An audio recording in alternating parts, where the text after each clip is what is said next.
এইটো কাহিনী হৈছে ২৪ বছৰীয়া যুৱক আৰৱৰ। আৰৱ এটি ডাঙৰ শ্বপিং মলত CCTV পৰিদৰ্শন কৰা কাম কৰে। কাম সহজ আছিল। গোটেই ৰাতি CCTV পৰিদৰ্শন কৰা আৰু অজীৱ ঘটনাসমূহ নোট কৰা।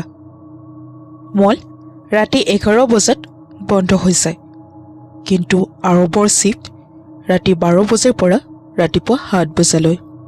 প্ৰতিদিনৰ দৰে সিদিনাও আৰৱ CCTV পৰিদৰ্শন কৰি আছিল। সকলোবোৰ সামান্য আছিল, কিন্তু প্ৰায় ৰাতি 2:30 বজাত হঠাতে কেমেৰা নম্বৰ 5 গ্লিচ হ'বলৈ ধৰিলে। আৰৱে ভাবিলে এই কেমেৰাটো চেক কৰিব লাগিব। তেনেতে আৰৱে এটি অজীৱ ঘটনা পৰিদৰ্শন কৰিলে। কেমেৰাত 3 নম্বৰ ফ্লেটৰ কৰিডৰ আৰু তাত এজন ব্যক্তি থিয় হৈ আছে। যিগৰাকী ব্যক্তি একেবাৰে স্থিৰ হৈ আছিল, হাত দুখন একেবাৰে ষ্ট্ৰেইট, যেন কোনোবাই তাত এটি ষ্টেচু থৈছে। আৰৱ অকি টকিৰ জৰিয়তে গাৰ্ডক মাতিলে। গাৰ্ড চাহাব, ওপৰত কোনোবা আছে, আহি চেক কৰক। গাৰ্ড ওপৰলৈ গ'ল। কেমেৰাৰ নং 3 দেখিবলৈ পোৱা গৈছিল। গাৰ্ড ওপৰলৈ গৈছে, কিন্তু তাত কোনো নাছিল।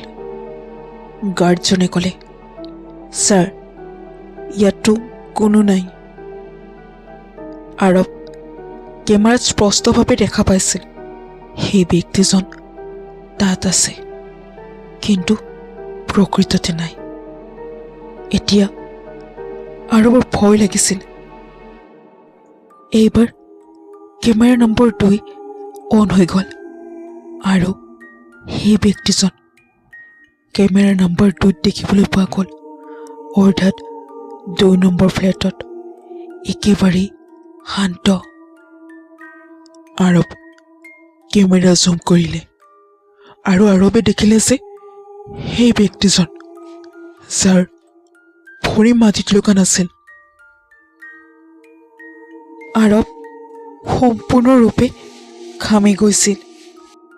হঠাতে গ্ৰাউণ্ড ফ্ল'ৰৰ সকলোবোৰ লাইট নিজে নিজে অন হৈ গ'ল। আৰৱ দ্বিতীয় কেমেৰাটোলৈ চালে। আৰৱে দেখিলে যে সেই ব্যক্তিগৰাকী এতিয়া প্ৰথম ফ্ল'ৰৰ একেবাৰে কেমেৰাৰ সন্মুখত থিয় হৈ আছে। যিগৰাকী ব্যক্তি 5 ছেকেণ্ড আগত 3 নম্বৰ ফ্লেটত আছিল, এতিয়া প্ৰথম ফ্লেটত কেনেকৈ? আৰৱ মাইক অন কৰি চিঞৰিলে, কোন হয় তুমি? হঠাতে CCTVৰ স্ক্ৰীণ ক্লিক হ'ব ধৰিলে আৰু CCTVৰ কেমেৰাত মাজত এটি লাইন, য'ত লিখা আছে টাৰ্ণ এৰাউণ্ড। আৰৱৰ বহুত ভয় লাগিল। টাৰ্ণ এৰাউণ্ড, পিছত কোন আছে? ৰুমটো একেবাৰে ঠাণ্ডা হৈ পৰিছে আৰু ইয়াৰ পিছত আৰৱ ভয়েৰে পিছলৈ ঘূৰিছিলে আৰু আৰৱ আচৰিত হৈ পৰিল।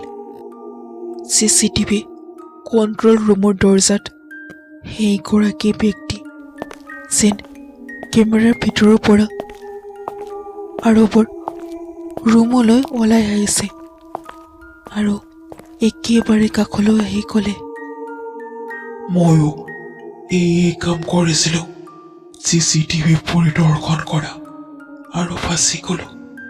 এতিয়া কোনোবাই মোৰ জেগা ল'ব। আৰৱ চিঞৰিবই বিচাৰিছিল। সেইগৰাকী ব্যক্তি আৰৱৰ ডিঙিত ধৰিলে। ৰাতিপুৱা 7 বজাত দ্বিতীয়জন ব্যক্তি নিজৰ কামলৈ আহিছিল। দৰ্জাখন খোলা, ভিতৰত সকলোবোৰ সামান্য। সকলোবোৰ ঠিকেই আছিল, কিন্তু আৰৱ একেবাৰে শান্ত, ষ্ট্ৰেইট, যেন এটি মূৰ্তি। কোনো ধৰণৰ এক্সপ্ৰেশ্যন নাছিল, কোনো ধৰণৰ লৰচন কৰা নাছিল। আৰু CCTVত লিখা আহিছিল, নিউ ইউজাৰ কণ্টেণ্ট।